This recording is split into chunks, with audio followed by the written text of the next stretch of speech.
so she was, Eileen, or Margaret was just saying that her student was looking for twice a week, and that she's able, and that Margaret's able to do it, so she will. And I'm just saying that, remember, your obligation is once a week, 2 hours. And if an hour works best.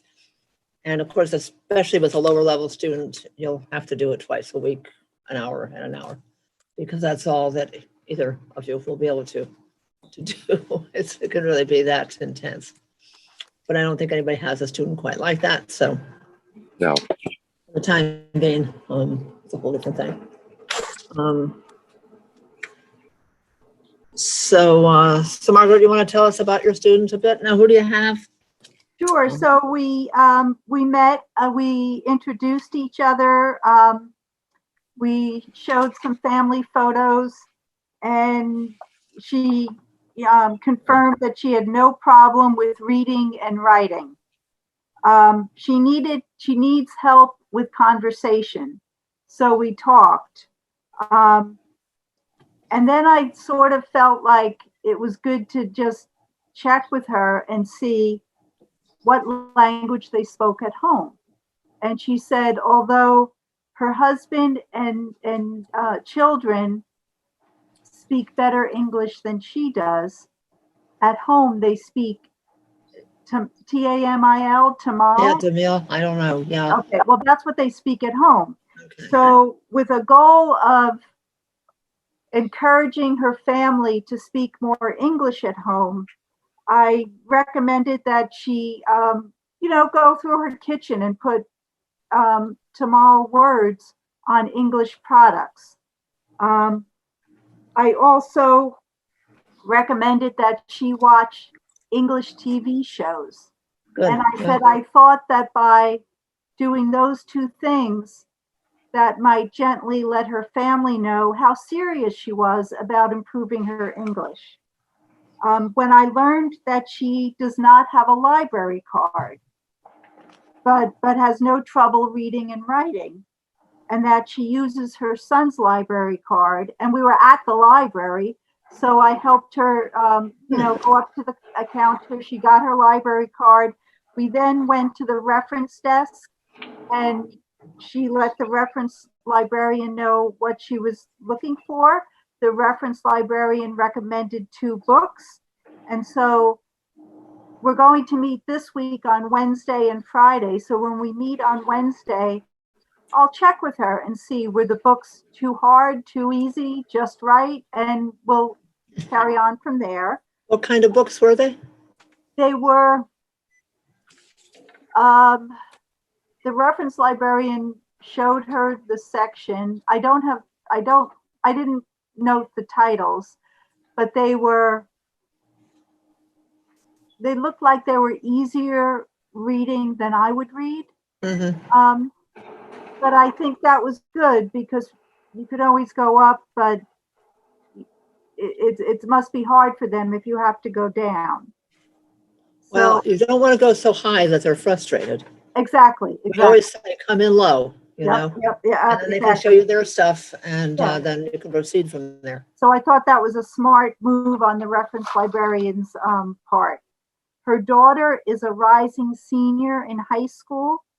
So I asked her to ask her daughter, I'm retired from Yale, so I asked her if she wanted to take her daughter on a tour of Yale. We could do that. And again, with conversation. My neighbors, who are also from India, who, when I told them what I was doing with this organization, they thought it was very cool.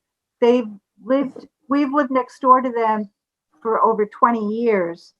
And it was very funny, because I said, oh, would you like to go out to an Indian restaurant with my students' family and your family? Their kids are about the same age. And my neighbor said, where does the Indian restaurant come from? I said, well, you're both Indian. He said, you should ask her what restaurant she wants. I said, okay, all right, that we'll do that. So we plan to meet twice a week. And we're taking it week by week. This week we're meeting on Wednesday and Friday.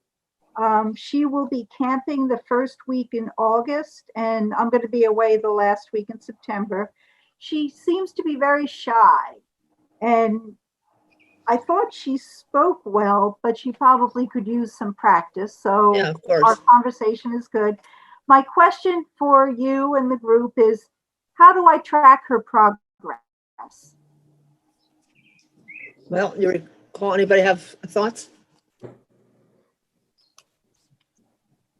We had talked about using the challenger as a way to do that. If we started with a book 2, let's say, you don't have a book for her, do you?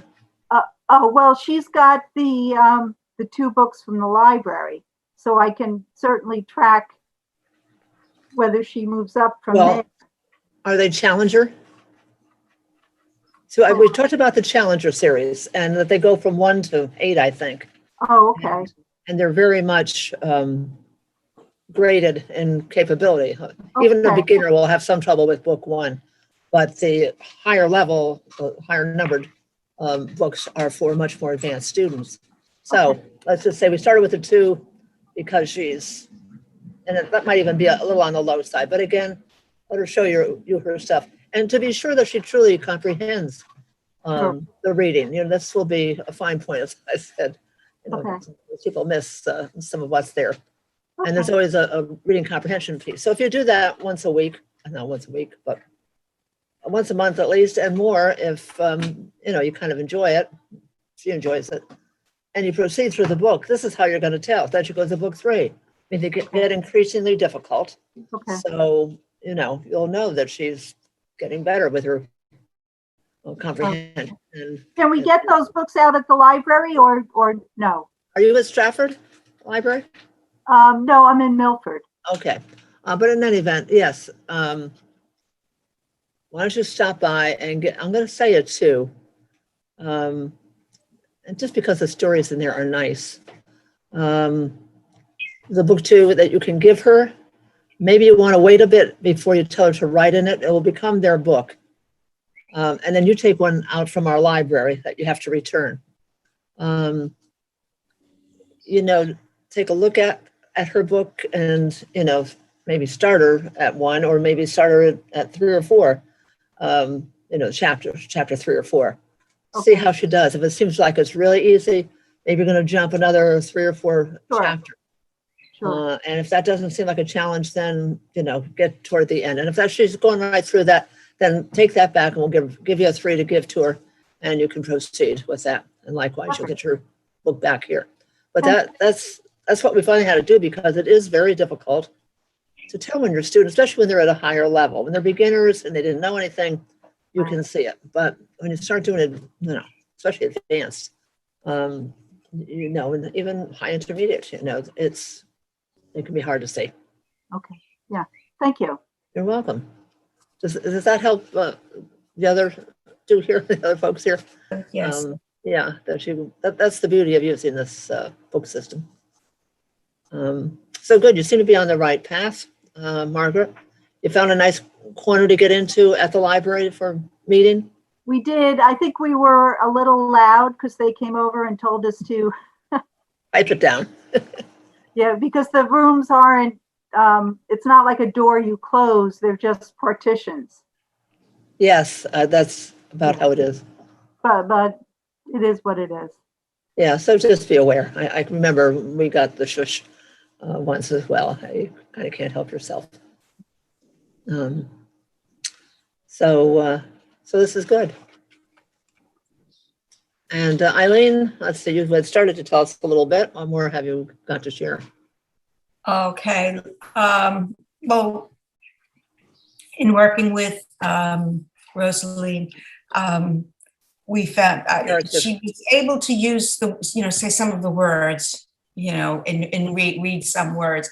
But I did find the comprehension was a little more difficult for her, the reading comprehension.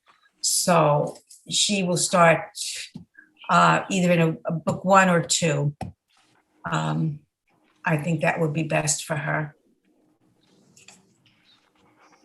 So you're saying 1 or 2? Yes. Okay. Yes. Due to the comprehension. And then basically a lot of vocabulary. She doesn't know what all the words mean. She may be able to say them, but she doesn't know the meaning of words, which will affect her comprehension. Okay. Of course. Can you give us an example of that? Let's see. Well, because I know I mentioned last week, they have in the Challenger Teacher's Manual, they recommend, this assessment tool, which I did use, and it tells you which book they should start in. And it has, first of all, you read the words. And she did well with most of the words. They tell you how many if they miss so many words, then you stop there and then go on to the reading comprehension. And she did well enough with all the words. She missed some, but not enough to disqualify her from, any of the reading the books, level of books. But when it came to the comprehension, in book one, she missed 2 in the first section. And they said, if you missed 2, stop there. But I did go on to the next one, and she missed the number that they say there to stop at. So that's why I'm saying, she's 1 or 2. I'd like to see her have some challenge. And maybe the answer with taking a 1 would be not to start right at the very beginning. Start in the middle of it. Yes. Okay. That sounds like a good idea. Yeah. And if it's too easy for them, go a little further along, 3 or 4 chapters ahead. If that's really easy, maybe just do the last chapter with her and find if, you just get a feeling for what's happening. And if it just seems like it's not enough, then 2, it's definitely a better book. So you could borrow it for her, and you could give it to her in book 1 and tell her not to write in it. You take out a book 1 and 2 while you're at it, I suppose. And if you're going to use book 1, then she can write in the book and make it a part of her life. Because it's nice when they can keep it and look back on things later on, Mm-hmm. So try that. So good. So you've met once. I'm sorry, I was distracted for a little bit while you were talking. But so you've met once? We met 2 times. 2 times. Yes. And you're meeting here? No, at the Stratford Library. Stratford Library, yes. And that is basically because they do have these study rooms upstairs. One is very, very small. Yes. They had the first week, we couldn't stay there for the 2 full hours. But the second time we met, there's a larger one up there, which worked better for us. But in the meantime, if those are occupied, they don't have any tables set up for us to use. They don't. You're right. But you can reserve those a couple of weeks ahead of time, I think. If you know when you're coming, and you could ask for that room, I think that they will hold it for you. Okay. Yeah. I'll probably call, because we're scheduled to meet again this Friday. So I will call and see if I can. Okay. Yeah. Call ahead of time. The sooner the better. So good. So you're off to a good start. Any trouble with parking? No, I parked behind the senior center. Okay. Which is close to the library. Yeah, because sometimes that place is pretty cram-packed too. I don't know what's going on in the senior centers these days. So No, busy or not. But anyway, just the number of cars I'm thinking of. There's almost always some space. So I guess I think about it anyway. Okay, so good. You're off to a good start. And Jim, what's up with you? Okay, so I contacted my student last week. His name is Carlos. He is Brazilian. He's one of that Brazilian contingency you mentioned earlier on. Works for that utility company. I can't think of the name of it. I want to say it's UI that they work for. Yeah, Not eliminated. It's got another name. Oh, yeah, it does. That begins with an A, and I can't think of it right now. But it begins with an A. I'm not sure. He's interesting background. He's in his 40s and he's married and he's got a daughter, 17, going to foreign. He studied. He said he had many years of English classes in Brazil, but never any conversational. Just taking it in school. So he's had a pretty good background. He arrived here in Connecticut in June of 2019, And he said he was one of the first to arrive here Okay. from that, before everybody. And he actually came on an open-ended visa or whatever you call it. He doesn't have any, he could stay as long as he wants, I guess it sounds Hey. like he can. And whereas the people who came after him have a fixed time frame, they have to return. There's a few of them like him that can stay. So he's not sure if or when he's going to go back. There's a lot of variables in play there, but he's a pretty advanced. He's an IT guy. He's a program manager. Got people working for him and high functioning. His wife is a psychologist in Brazil, or was, not now, and she's her English is substantially less than his. His daughter speaks well, he said, and she's Sure, at school. yeah. So he said that we spoke. I mean, he's very advanced, so it's kind of hard to figure out where do I start with this guy. So it was more or less, well, what are you trying to accomplish? What is it that you want? You can speak English. What are your goals? And he said that he wants to just fine tune things. He wants to work on vocabulary. He doesn't speak with many English speaking people outside of work. So when he goes home, he speaks Brazilian with his wife and daughter, and we'll get more into that. Even though the daughter is fluent in English, I guess it's harder on the wife if they're, Sure. so they can, at the end of the day, I think they want to go home. They want to speak their native tongue. Of course, yeah, Just that's what happens. But he says when he's speaking English, because he feels like he has a limited vocabulary, he knows what he wants to say in a conversation, but he can't come up with the words. He'll be hesitant, lose the words when he's trying to converse. He wants to work on conversation, pronunciation. He wants to work on his clarity, like some of the things that were mentioned, like especially in his group, the ED ending, like talked. He puts Yes. the ED. He wants to fix those kind of things. He wants to work on his, grammar and rules, writing. He said he thinks in Portuguese, and then the Portuguese style of writing is different than American. So Sure. when he puts it on paper, he doesn't really feel like he's saying it the way an American would. And he wants to, that's a lot of things, work on just conversing on topics or outside of, IT and work.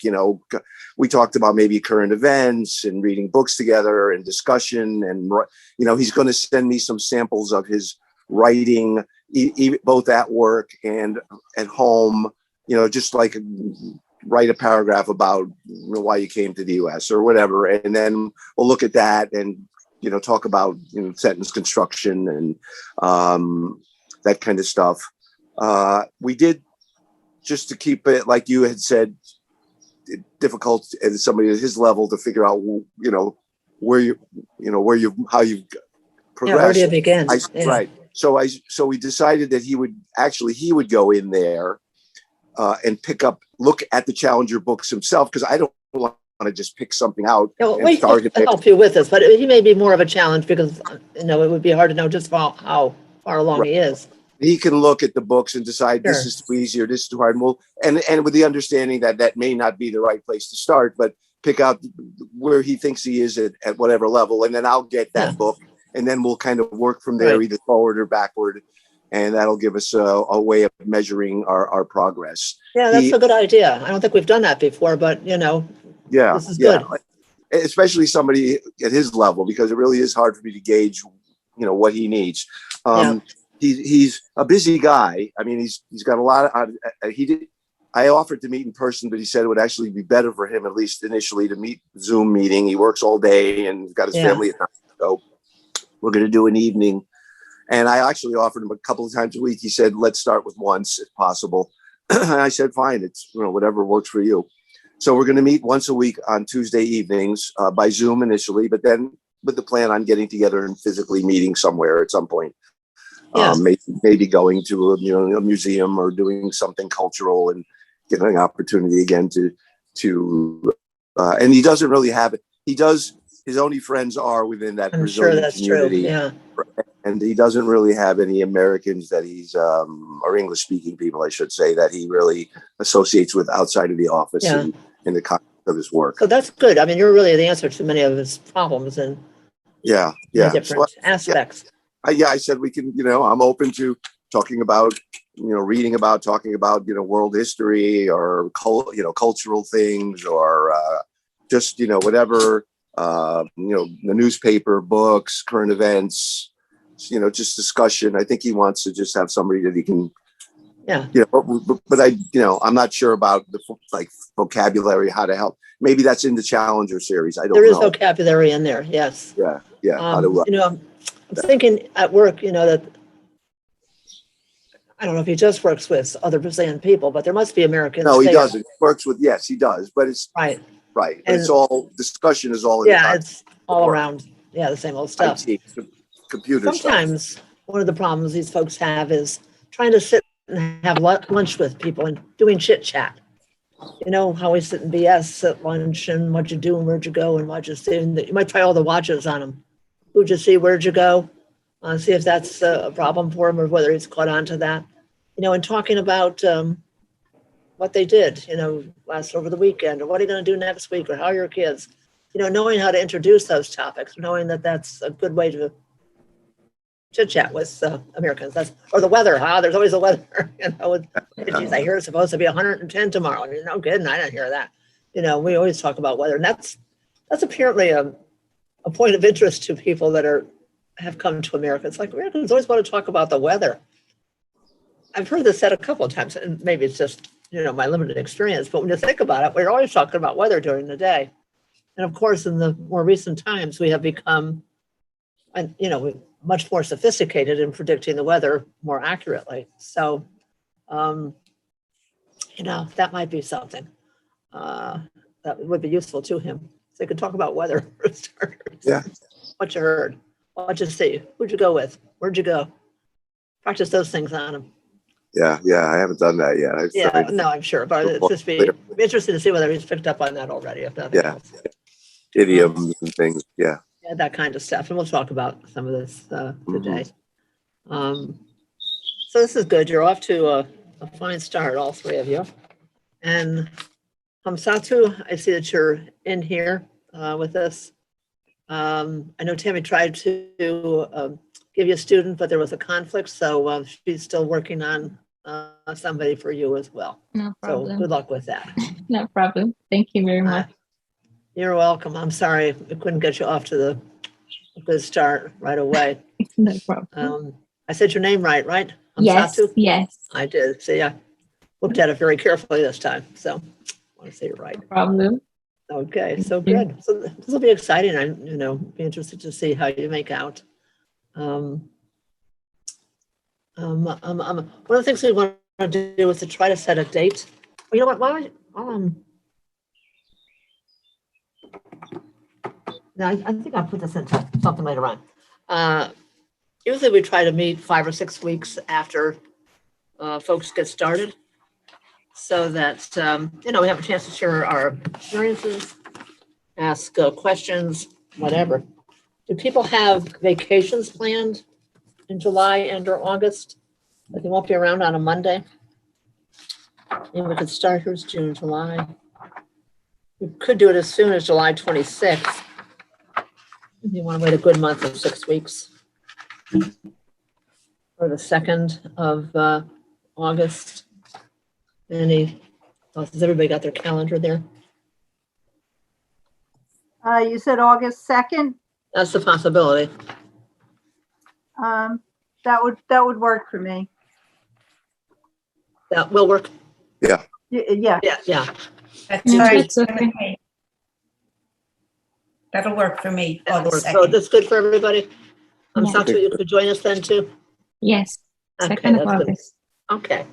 So What we will. time? Well, we're going to do our regular roll time here at 9:30. Okay. And sometimes we get other people to join us. It just depends. Summertime is a funny time with everybody's vacations and students and all that. Okay, so we'll say 9:30.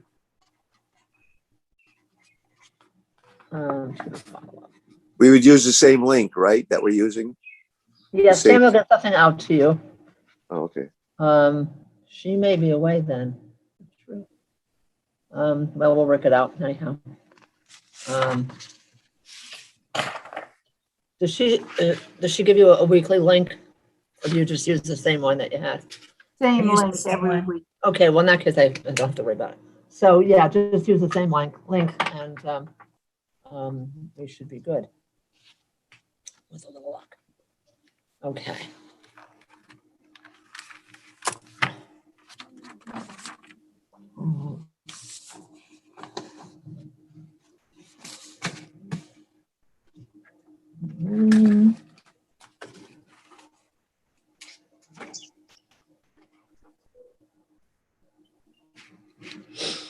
You might want to get out your tutor training manuals, be referring to that as we're going along here today.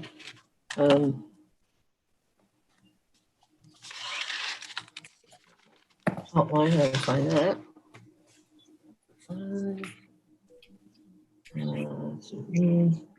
Has anybody done more with their survival kits while I think of it?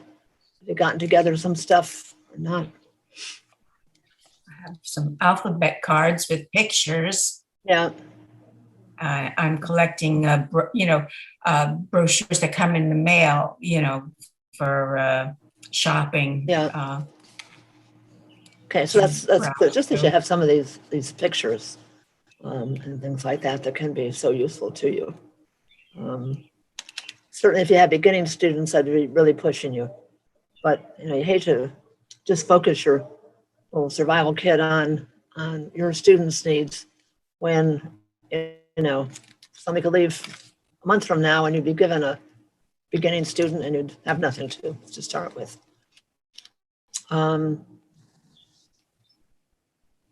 Margaret, what did I say about your students? Something that's going on at the moment.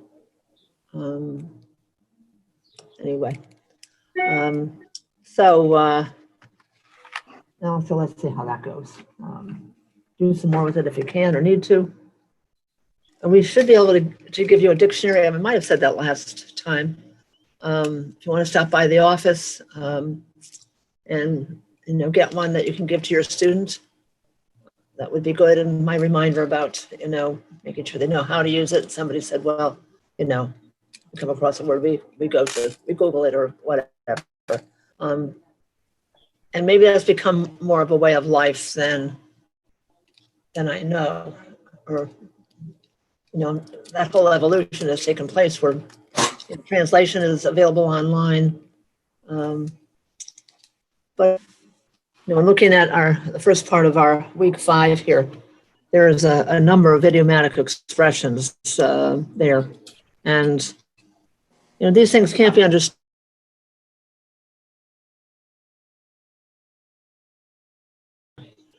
For example, or time flies. The words may be simple enough, but you really need to teach these expressions in context, but in total. You don't want to just take some of the words from it. You really need to have go over it, have them read it, and maybe work on some of the ways that they can incorporate it. Give them some examples, because there is so much. Just listen to yourself speak when you're teaching your student, because you may be throwing in all kinds of things that we just say. We're all in the same boat here. Well, we're not on a boat, are we? We're just all trying to learn English. But you may not realize it, and I know I fall into that a lot because I love these kind of expressions. It's the way I think. So they needed to be taught in total, the whole expression, and working on some of the possible ways that they can use it in their everyday life. And to tell them, maybe to listen for this. Your fellow, Carlos, may be hearing a lot of this stuff.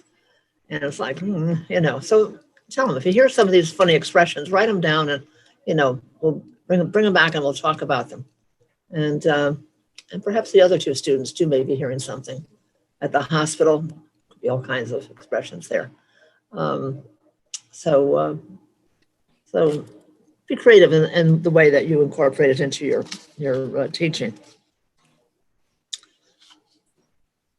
Some of the ones that are listed here, aren't as common now as they might have been at some point in time. I'll put this one in the circular file, and we don't hear that so often.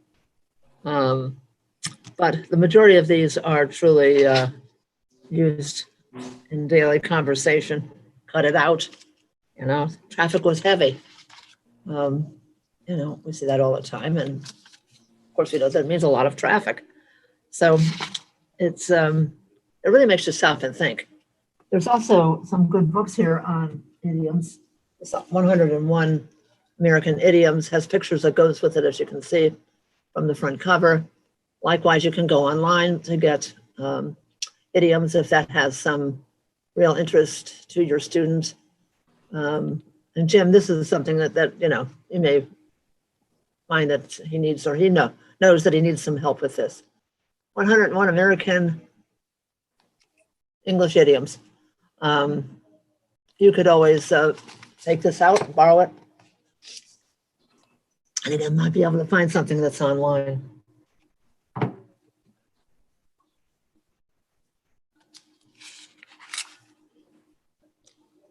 On the back, there's some of that page and some pictures that go with expressions. And underneath, they have to find the meanings that go with the appropriate expression above. Have one's hands tied to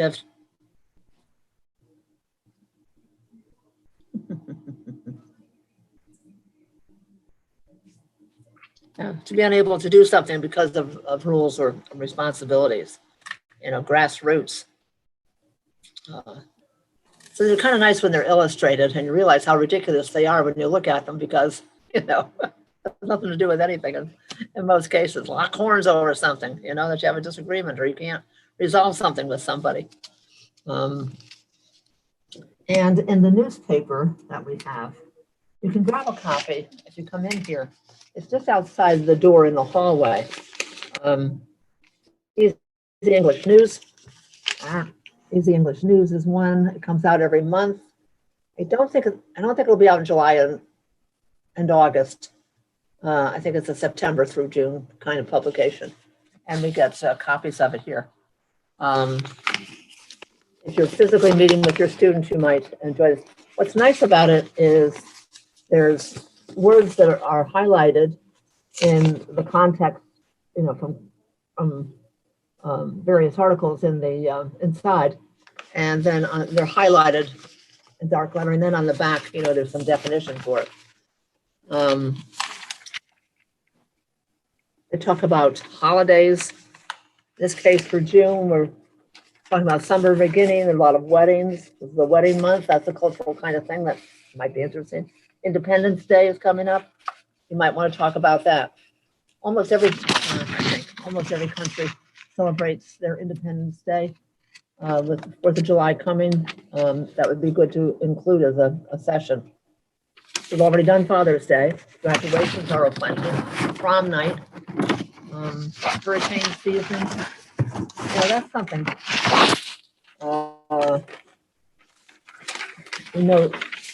Having a conversation about hurricanes and blizzards someplace along the line, and what kinds of things they should have handy, flashlights, extra water,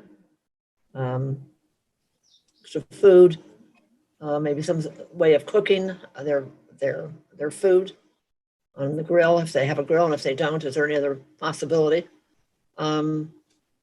That they would give that some thought, so that if we have a problem and lose electricity, which of course could happen, not to mention some of the problems we're having with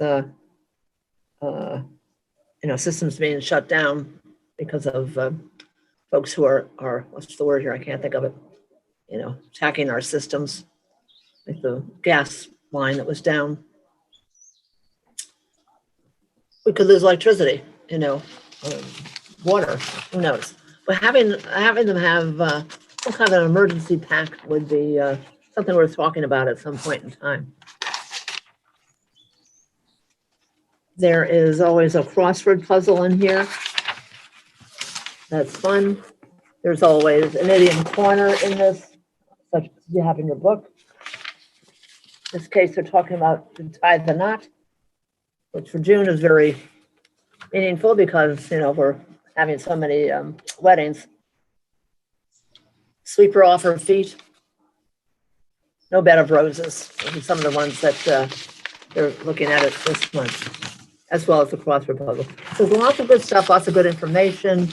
If you want to take one, we don't have a ton, but even if it's an older copy, it's still something that could be useful, or you might just want to copy a part of it to be able to give to them.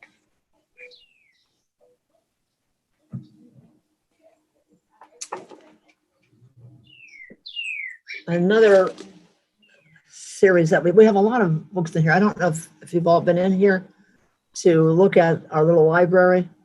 It's not huge, but it is good.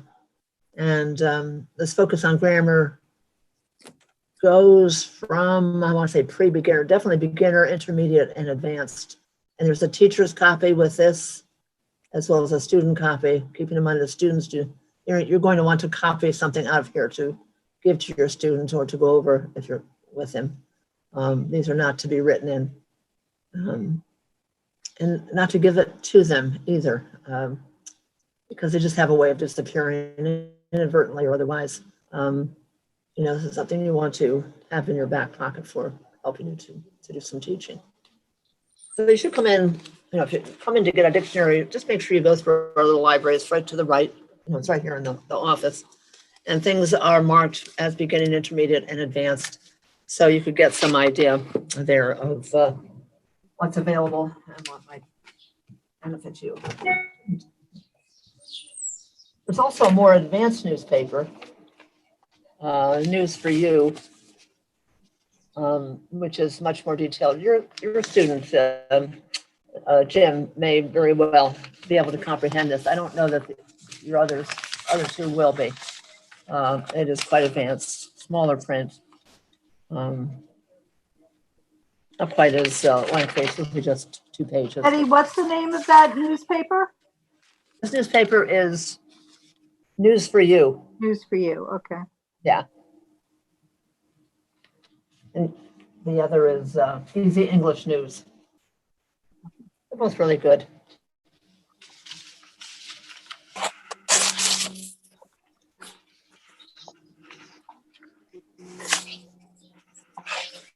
Okay, so one of the things we'll talk about here today is language experience. And, you know, you've got a list here of all the possible things that can be used, which is to say, you can use anything. And perhaps, well,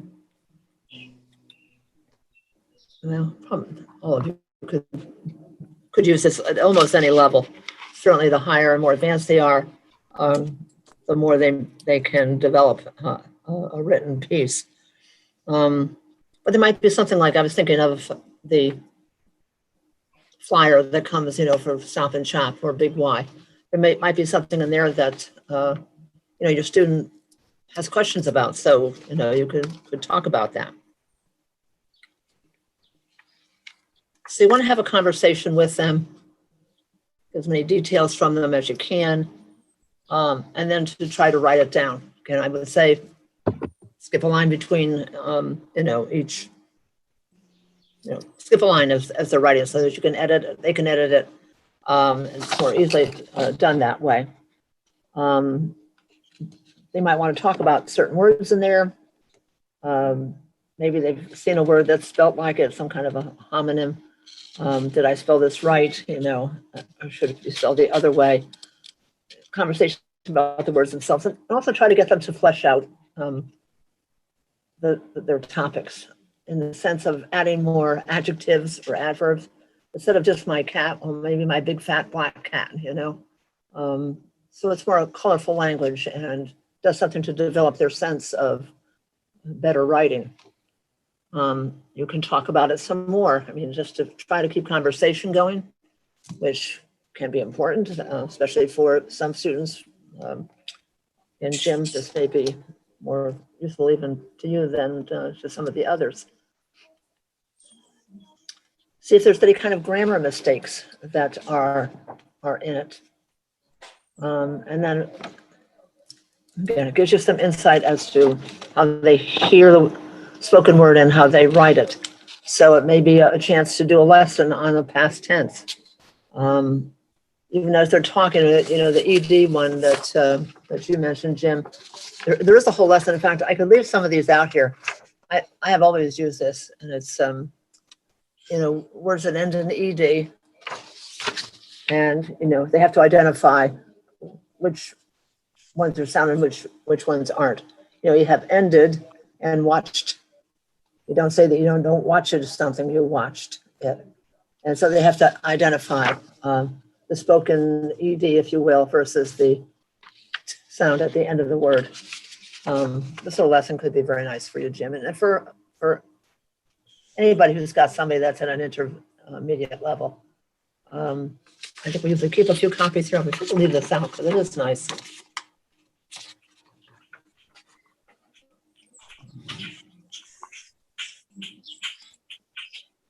So see if there's any kind of grammar question. You might do an impromptu grammar lesson with this and then get them to rewrite the whole thing again and bring it back for next week. There's a little example of this here. If you go on to page 5 at the top, see that it's kind of a chicken scratch that we put in there, that just like the real thing, called Rainey's News. And it's an uncorrected language experience story. So it's called Rainey's News. Last Saturday, Rainey went to her friend's house in Providence. I watched video of Cambodia now. Y'all see that? It gives you some insights as to some help that she might need in certain areas. What do you see there?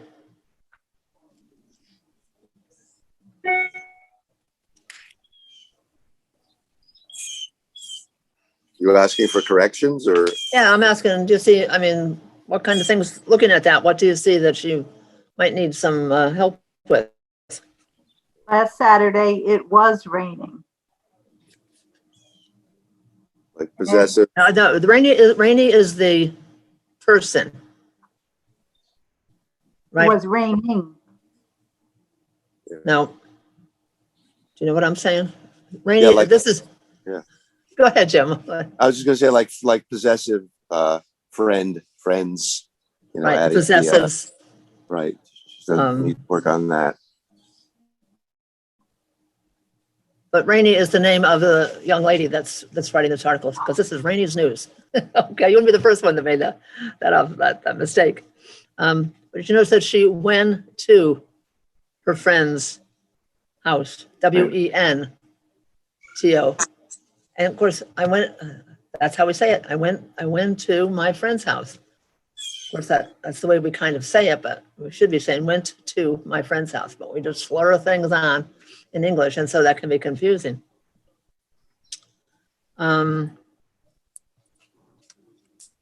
So possessives, capitals, news could be capitalized since that's the name of the topic. Saturday, looks like it's lowercase. So if you're going over the days of the week, months of the year with any of your people initially, to just mention that fact that these words are always capitalized in a sentence. And for you, Jim, maybe just watching, and all three of you, if your student is doing some writing, tune in on those kinds of things, and capitalizations and apostrophes and possessives. Also here, she's going from past tense to, no, this isn't past tense. It's going from her name to I. She went to, but then I watched a video of Cambodia now. And you don't know whether she means Cambodia at the current time, And of course, that's not capitalized either. Or at some other point in time, video of Cambodia now. As in she's talking about Cambodia and what's going on there at this time. So you see some of the possessives, the capitalizations. But as your students are doing writing, you could be looking at it and do it with an eye for correctness. On the other hand, you don't want to spend hours on this kind of stuff at the lower level. For you, Jim, you know, Carlos may really want you to do this kind of thing too. Right. Ask him if it's helpful, you know, does he, because he's probably writing stuff too for his department, and he wants to look like an educated person when he's doing it. You might even ask him to submit a memo that he's written or has to write. He's actually doing that. Yeah. I should get it today. Exactly that. Yeah. He also asked me, he said, he wants to work on his accent, but I said, I was a little concerned because I don't want to, that's a hard thing to get rid of. And I don't want to spend too much time correcting his accent. Yeah. And I think he's going to always probably sound like, somebody who wasn't born in this country. Spanish background. There's something like that B and V in Spanish, a vacation. I went on vacation. That's something that might be worth mentioning. Yeah. So a lot of B words and V words, that are difficult for them. In some languages, the V is like a W sound, so you got to work on that, or the TH sound. You might hear some sounds there that are difficult. And, if he wants to work on his accents, just tell him you got to listen to him for a while to see if there's problems, or does he know that because he says things in a certain way that people have trouble with, understanding what he's trying to do or say.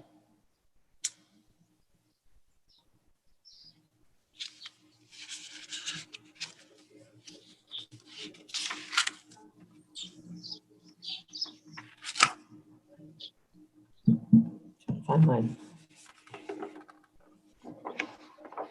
Listening comprehension and oral fluency,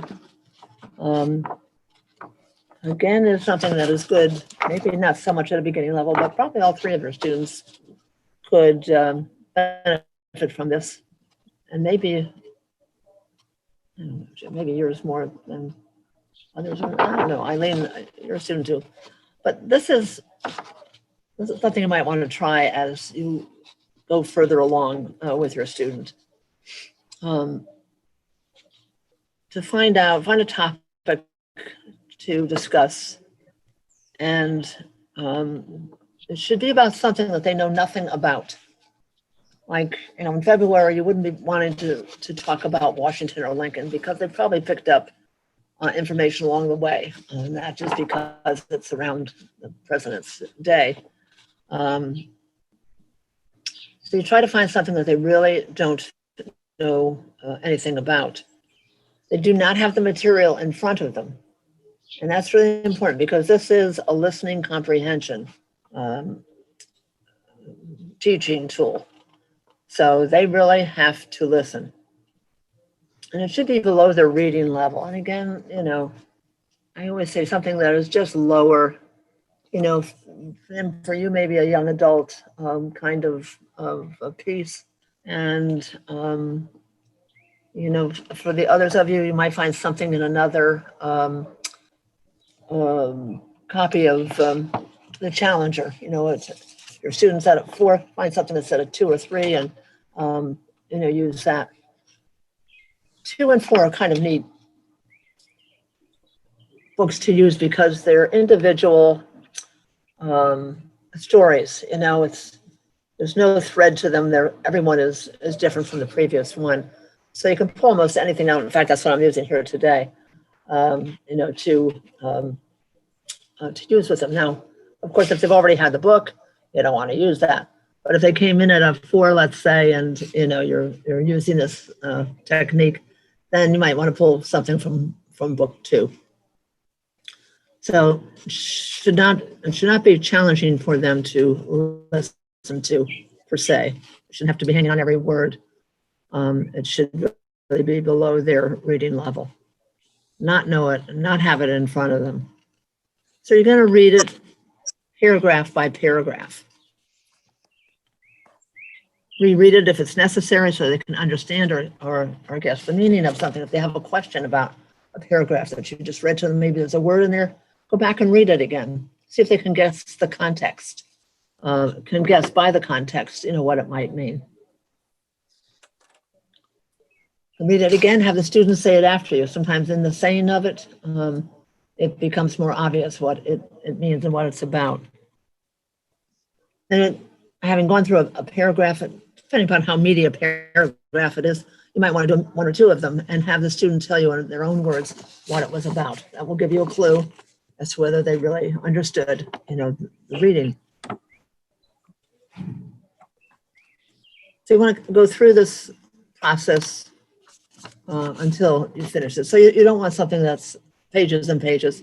A single page on something is probably more than enough. Read the whole thing through to them again. Give the student a copy of it. So you could, you could have scan this and send the scanned copy off to them if, if you're doing it by Zoom, and otherwise, give them a copy of it if you're right there with them and have them read it aloud and then talk about it. And perhaps for homework, you could ask them to do a synopsis of it or to talk about a particular aspect of it and bring that in the following week to discuss it some more. This is really very much a listening comprehension kind of lesson. So I'm going to read something on skunks. Now I know my student from Tonga knows about the flora and fauna in her country, but knows nothing about what's here in America, and she's just kind of gotten here. And while her English isn't bad, I'm guessing, presume that she doesn't know anything about skunks. So you might start talking about skunks. Have you ever seen a critter that's black and white? Have you ever smelled a funny smell? And just talk about it in general way. So I want you to pretend that you're a student who doesn't know English really well. See if there's words in here that might, need a little clarification. So a skunk's bad smell is not in his bloodstream or his breath. Under the skunk's tail are 2 pouches, which are filled with liquid. These pouches remain hidden as long as everything is calm. However, when the skunk feels he's in danger, he lifts his tail. Do you understand all those words? Any questions about those words? Can somebody tell me about what was just read?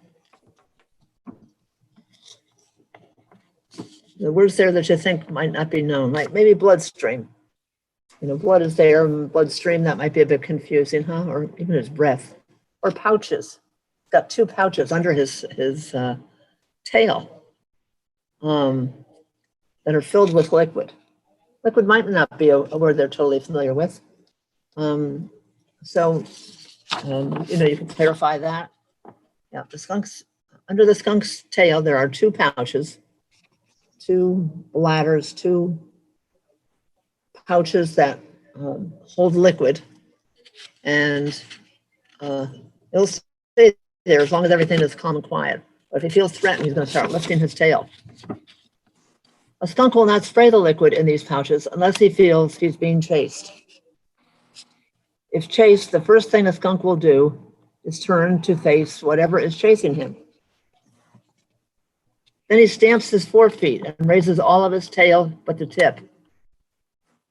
If the skunk feels he's still in danger, he raises the tip, snaps his tail into the shape of a letter U, and shoots. Did you know all this about skunks? But even you're learning something. Yeah, me too. I don't never encountered a skunk except in my garage, I think. And he didn't raise his tail because I got out of there too fast. Then he stamps his 4 feet.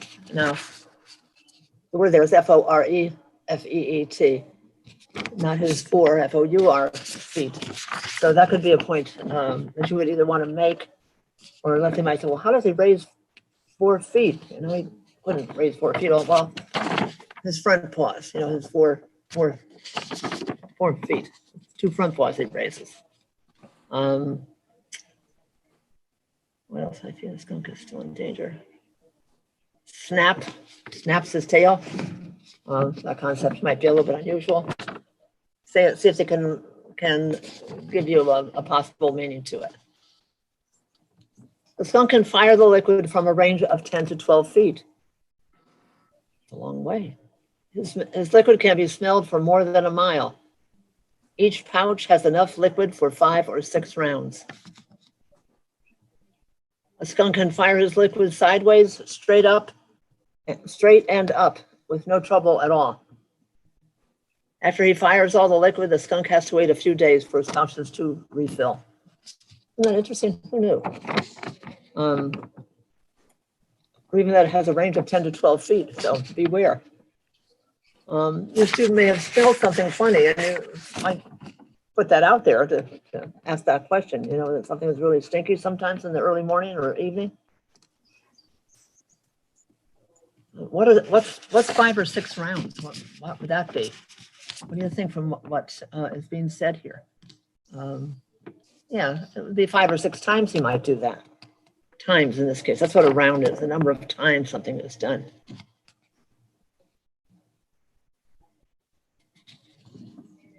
And at the top, there are words for study, and this is kind of how all your lessons in the Challenger is.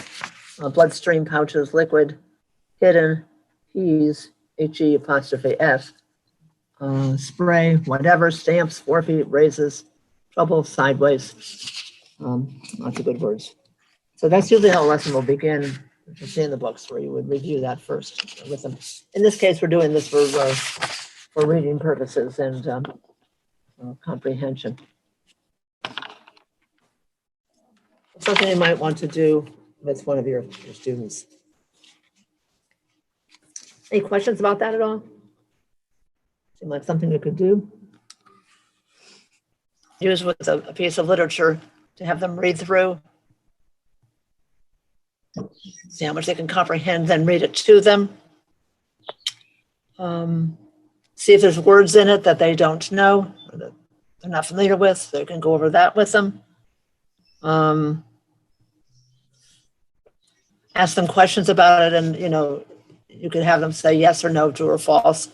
So you really have to put some preparation into this kind of a technique. I don't know that you will find it in printed literature with all the pieces to it, such as this is. But with a little creativity, you could still do it for the purposes of reading comprehension for your students. Ask them about it, ask them to restate parts of it. Did they really catch the gist of it? Is there anything that needed to be clarified? She did sentences with strips of paper with sentences in it, and they were asked to put them in correct order. And again, that will give you some sense of your comprehension and their ability to understand the flow of the conversation. Well, I do apologize that did not work well. And you could also see that she spoke about the 2 presidents, which, of course, now we just celebrate one President's Day. It's a relatively old tape. But nevertheless, it still can be informational, helpful.